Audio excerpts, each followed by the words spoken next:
Welcome once again to the DRH show. Today I'm joined by the Strategy Director for Healthcare of Mobiquity, Teun Schutte. Thanks for joining me. Thank you, Janice. Thank you for inviting me. Okay, well, it's great to have you here, Teun. Let's kick this off with you telling us your background, your trajectory in life, and how you ended up doing what you're doing. Sure, happy to.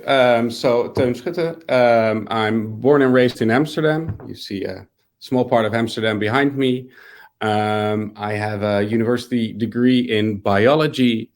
And after university, I started working for a pharmaceutical company in different roles, from clinical research to commercial excellence, until I think about 9 years ago, I saw an Apple conference where they were talking about 10 minutes on healthcare alone. And for me, this was the reason really that if I wanted to have impact in life, I had to step into health technology. And that's one of the reasons I started working for Mobiquity about 7 years ago.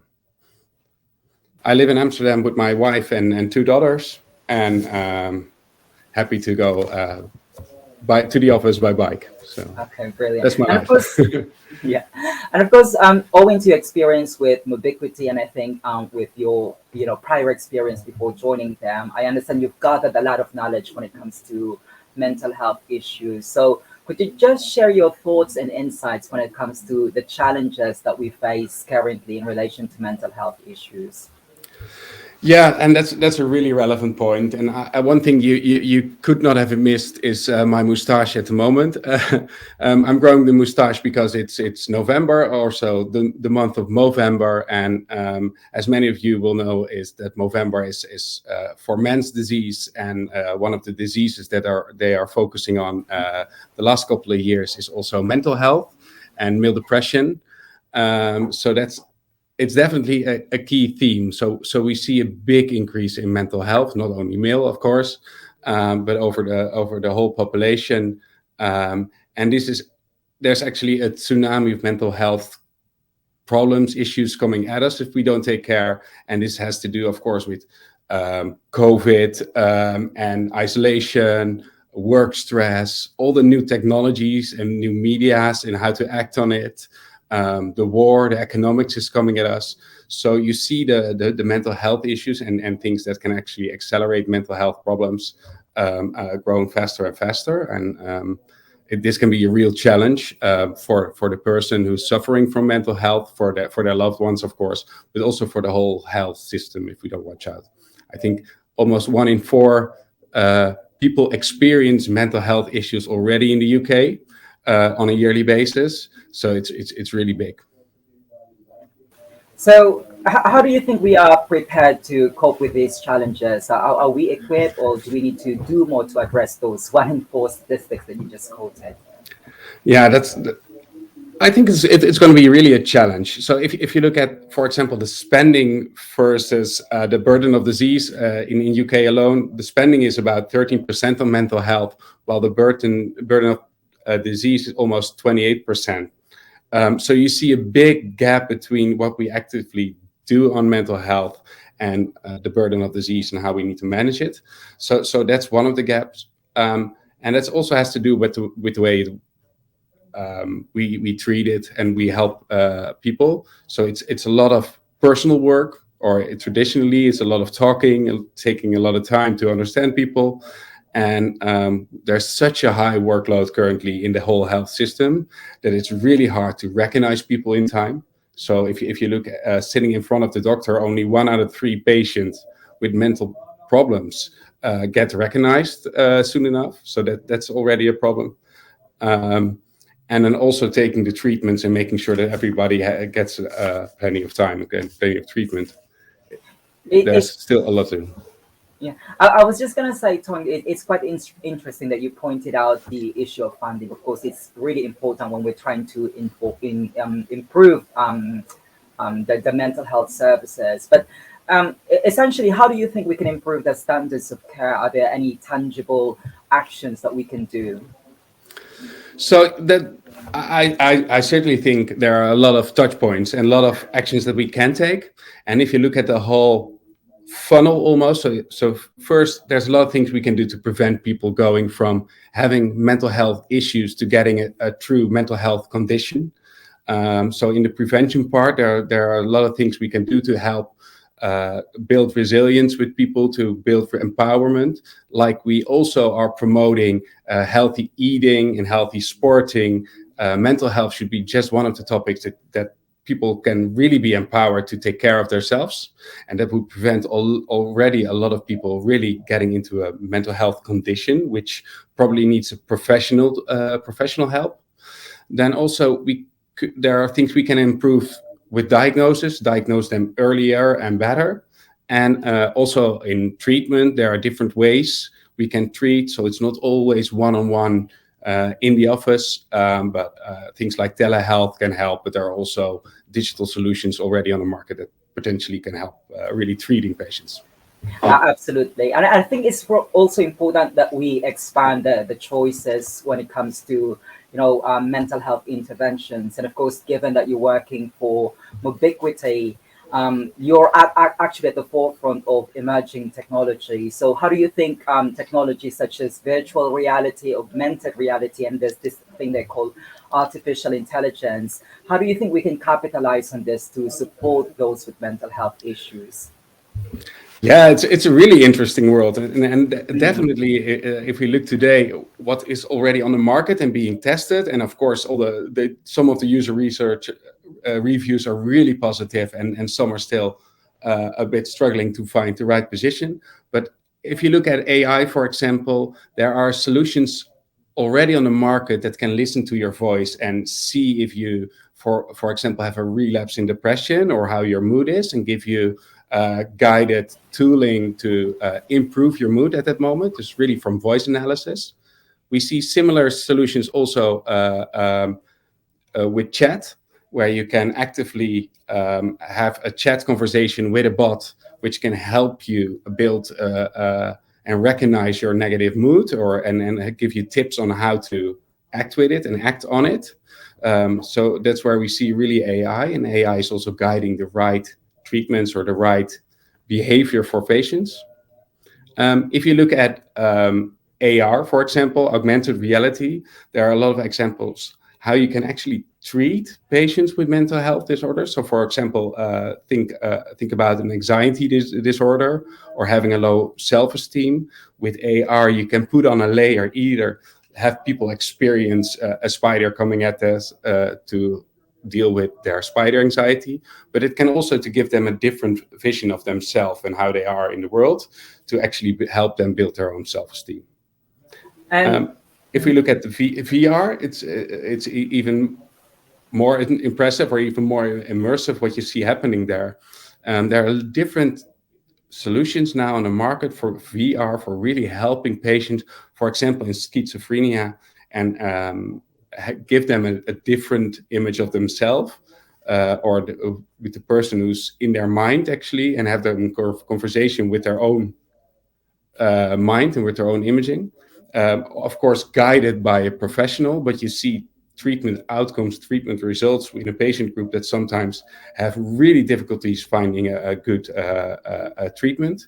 Now, finally getting some results with VR. So that's also really impressive. So if you summarize, you see AI being used in prevention and diagnosis, but also in the treatment of mental health issues. And AR and VR, you see really good solutions, especially on the treatment side of mental health. this kind of intervention is actually resonates with me, because if I can just share to you, Teun, I'm a PhD student, and my research project actually involves designing a blood-based intervention to improve resilience. So I'm quite excited, when listening to you. But I think one of the common criticisms about these interventions is that it has its own limitations. And in my case, I'm trying to design blood-based intervention. You can't expect everyone to, find blogs appealing. So what would you say are the overarching limitations of these technology, be it VR, AR, or AI? So It's just like normal medication, normal treatment, or personal treatments and interactions. I think there are even AIs helping you find the right healthcare practitioner that fits your profile. And this is also with AI, so it should fit the person in front of it. So every solution, digital solution, should be developed with the person in mind. So it should be always human centered and easy to use and fit their needs, of course. And even then, it's only targeted the people you design for. And like, we're all different, so there will be a group that will be not accepting it, or where it will be less successful compared to other groups, but there will be definitely groups that can be helped with these type of technologies. And you should always also, and this is something that we also do in our research, is really finding out, okay, what is the user group the solution is intentionally designed for. So there are different needs with elderly, or based on your location or your cultural background. And all these things can play a role in how you should design your solution and to make it as accessible as possible. And sometimes it means just the old-fashioned phone and having a phone call, which is also leveraging technology to improve healthcare. Yeah, just to follow through your point about these interventions being more user centric, are there any other ways that we could optimize this technology to be more supportive, accessible, and relevant? Other ways than the design, because for me everything should be incorporated in design, and that's the technology, but it's also understanding the whole journey a patient goes through. So it's not about only building a standalone technology, but it's understanding how somebody, where they look for information in their prevention phase. Is that online? Is that personal? Is that with their friends or family? It's helping a healthcare professional also using the tooling or recommending the tooling.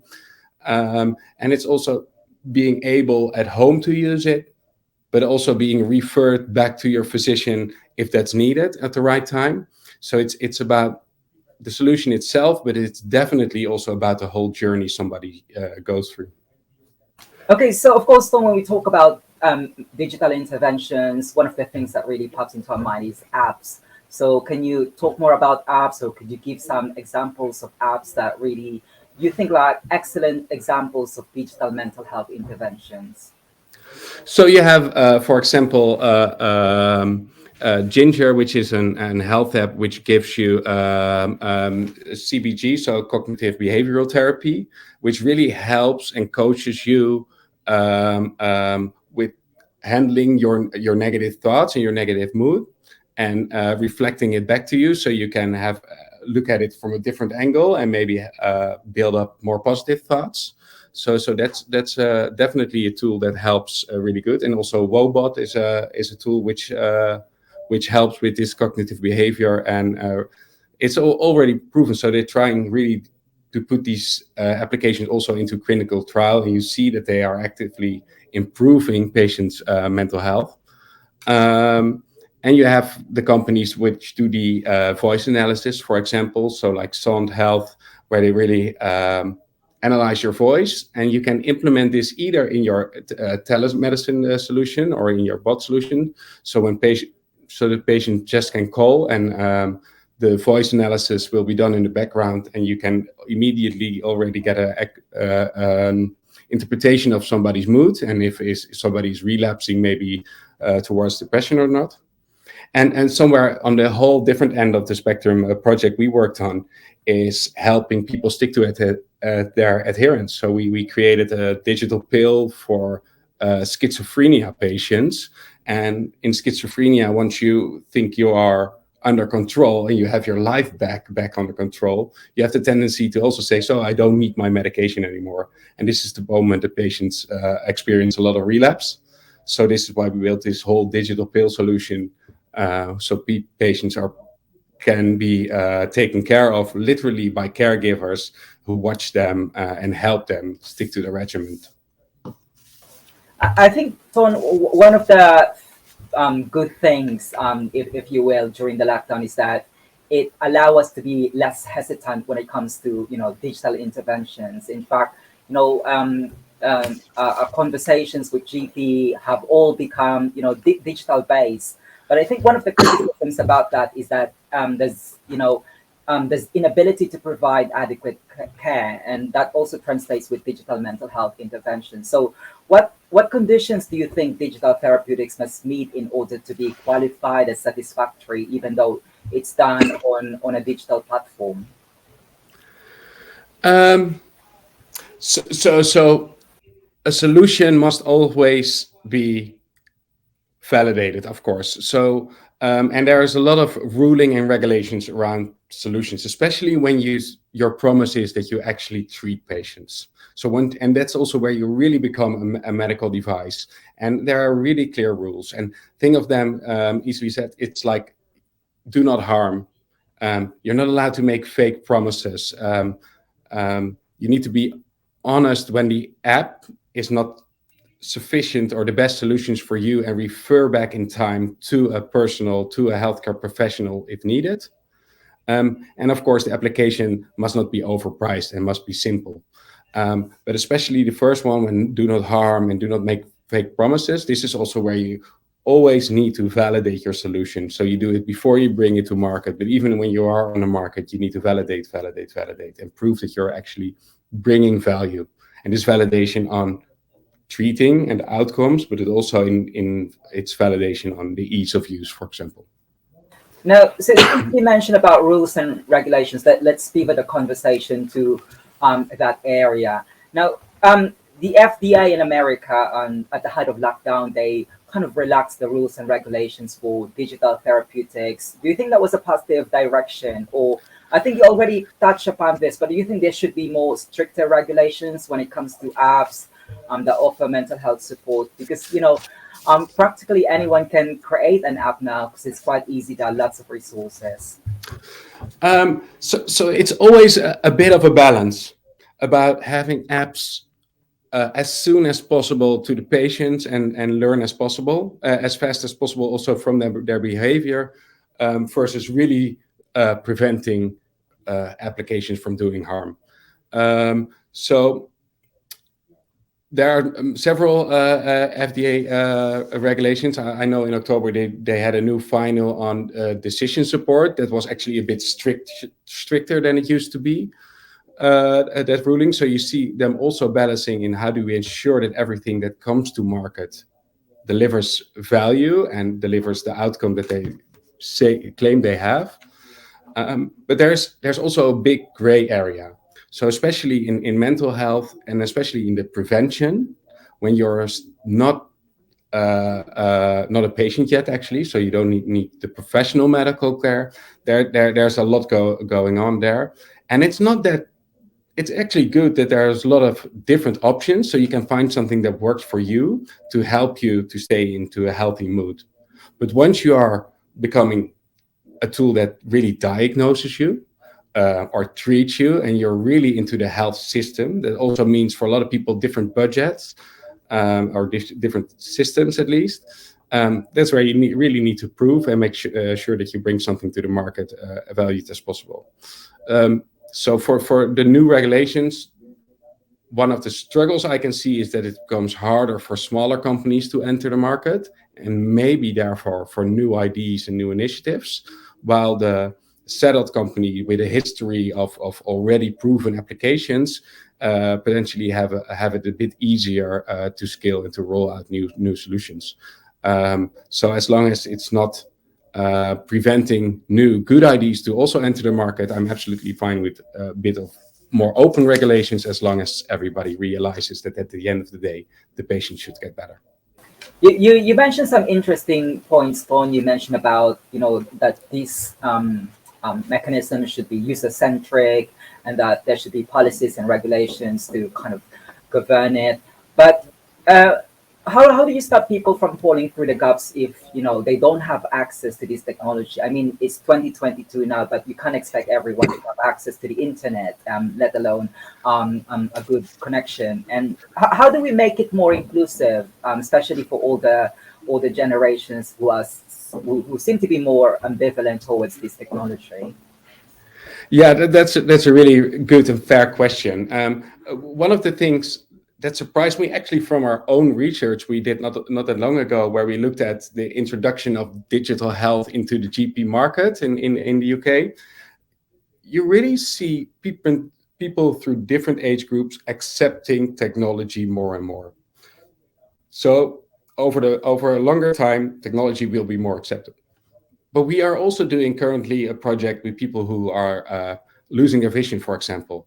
You know that technology will be harder to use over time for them because at some point they will be blind. So you always, even though technology will be more accepted, you need to have different solutions in place. So for me, it would always be a combination between personal contact, somewhat older technology like just picking up your phone, and of course the new apps or maybe things just running in the background for you. Um, a system cannot fall back on only one of these solutions. Otherwise, you definitely see that people will fall through the cracks. But if you build a network, build a logical journey where people have multiple touch points and they can select the touch point they prefer, then it will definitely work. And of course, as a physician or as a psychologist, you can help patients also accepting technology just by letting them try, and of course be their safeguard in the back. But at the end of the day, also for the healthcare practitioner, it's going to be less effort if they are able to manage patients through different channels and different solutions. So it's also a benefit for them. So it should really work together. Absolutely. Now, Ton, with your role with Mobiquity, I understand you have fairly a good assessment of the sentiment of practitioners, because I would imagine you would be dealing with them on a regular basis.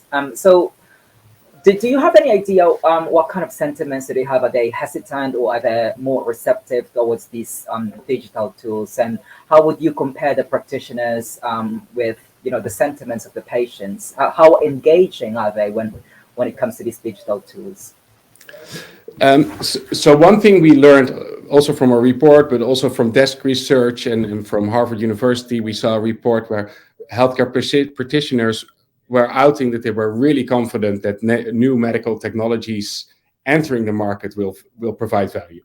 So they believe in it, but sometimes it's the hurdle on how to implement it in your own practice. Sometimes they have a negative experience with implementation of technology in the past where it didn't work or something. And if you have a relation with your patient, or maybe it's the first call, you want to have an in-depth conversation. And if the technology is not helping you, you can imagine that you stop using it or stop using it for a while you still see the value for the future. So I think one thing that is really important is that we help guide them and make the technology more stable and easier to use. So they not only believe that it will help in the future, but they already see how they can use it in the daily practice. So there will be definitely some people who don't like the technology, but I think if we explain how it can help them in their work, how it can also free up time to have more personal time with the patients that you are seeing personal, but it can help you also manage all your other patients in a digital way at the same time, that it can only be a win-win-win situation for the health system, for the physician, and of course for the patient. Would you say there are any evidence or promising data when it comes to the effectiveness of these digital therapeutics, and how do we actually objectively, measure the success? Because sometimes you kind of, um, um, how do you say, you become skeptical when it comes to, someone is funding a research. So how do we really make it sure that these digital interventions actually work and not just, that they're just trying to um, give the results that is expected of them? Yeah, that's also a really fair question. Can we trust if somebody says it's a good tool and I have the best tool and trust me? So coming from pharma and coming from the development of medication, where it's already really strict on what you can bring on the market and what you can say about your product to whom and when and these kind of things.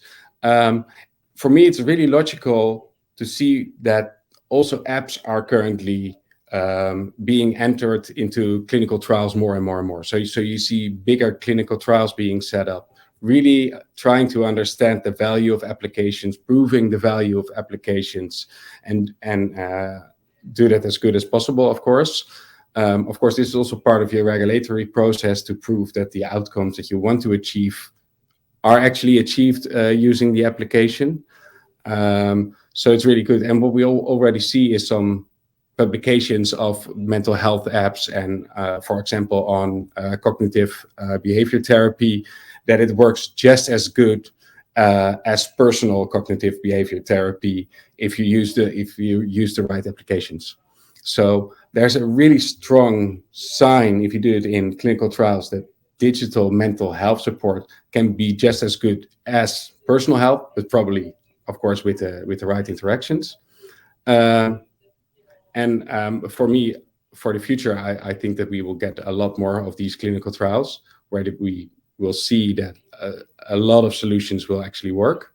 But of course, we need to keep safeguarding that people are using it correctly and are not claiming outside what they can actually achieve. So do not overpromise.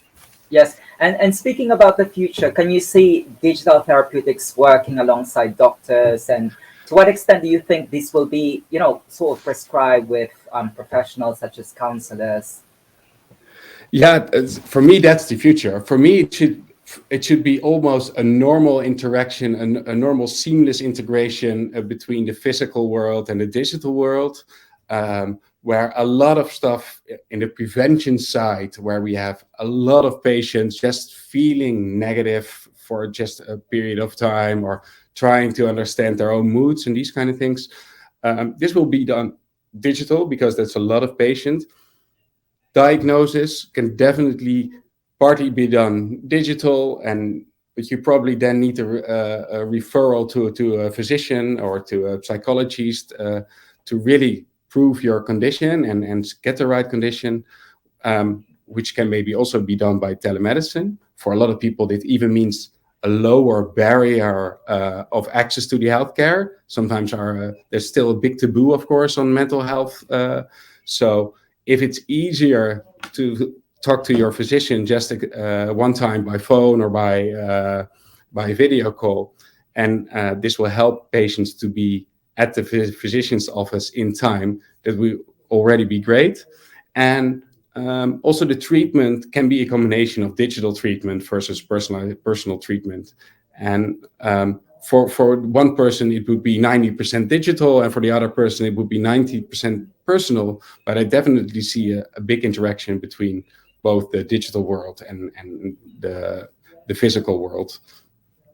And like what you've said, Ton, this is actually the future. So I think we're already, leaning towards that mode of working with professionals. And I actually did a panel discussion about this, about Guva, where they're offering a remote working service for working with professionals.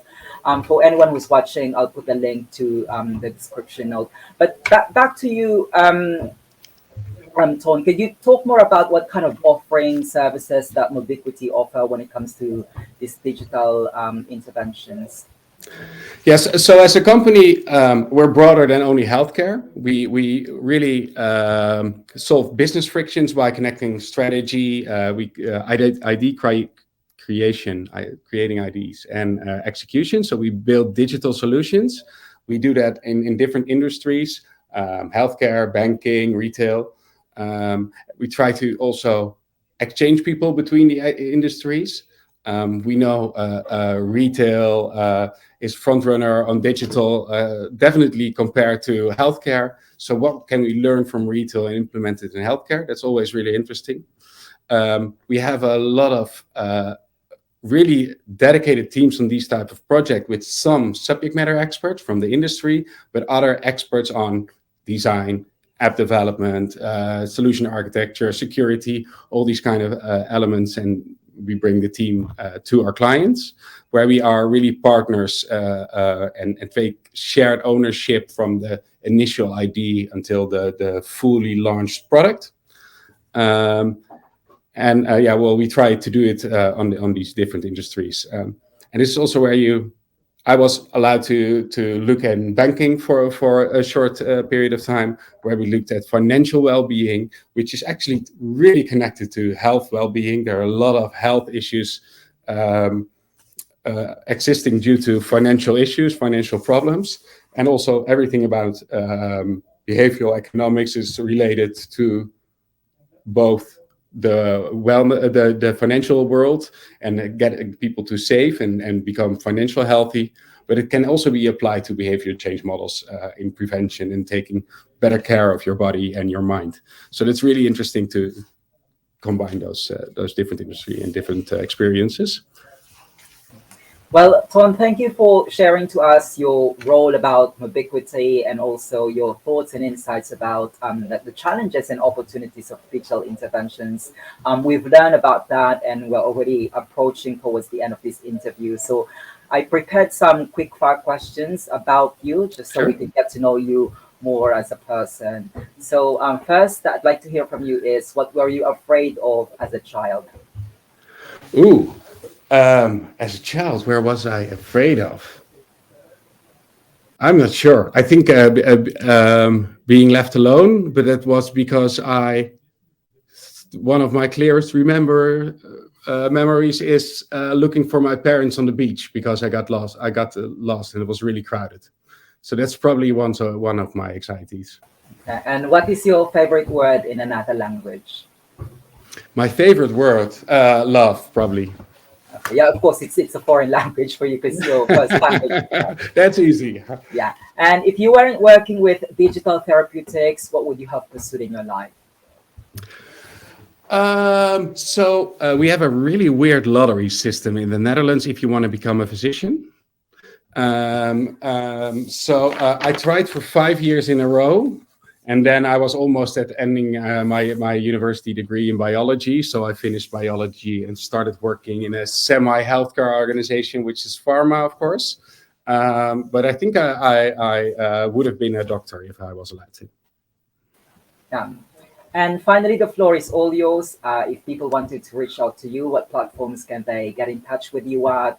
Or are there any events or exciting projects within Mobiquity that you want people to be aware of? Well, of course, everybody is invited to look at mobiquity.com, our website, and of course, especially our healthcare sector, where you can find me. Please link me on LinkedIn. Share anything if you have a great mental health app or another solution which you think I should know. Please ping me or direct message me on LinkedIn, which is Teun Schutte in LinkedIn. I think those are the easiest way to contact me.